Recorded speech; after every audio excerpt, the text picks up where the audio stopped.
Hi, this is Pat with the Fran Campbell Team at RE/MAX Lake of the Ozarks. We've got a house here at 110 Watson Circle in Laurie, Missouri, located on the Indian Rock Golf Course. Come check it out with me.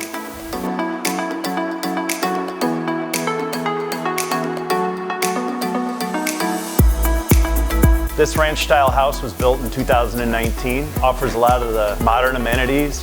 In the kitchen, we have granite countertops, soft close cabinets, along with stainless steel appliances.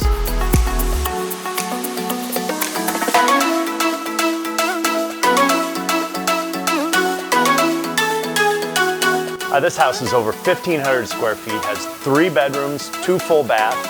We're in the master bedroom here. Large master, walk-in closet, dual vanity bathroom, along with a lot of storage.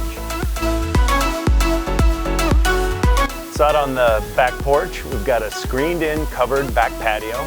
Looks out, you can see a little bit of the golf course, and you have hundreds of acres behind you of forest. In the backyard, you'll find a fenced-in backyard. That would be great for a dog, kids, or any grandkids. You'll love this 2-car garage. Got plenty of room for your golf cart. You can hop in it, drive down to the golf course, play a quick 18 holes of golf, or even drive down there just to grab a bite to eat at the clubhouse. If you'd like more information on this lovely house, please give us a call at the Fran Campbell Team at 573-302-2390.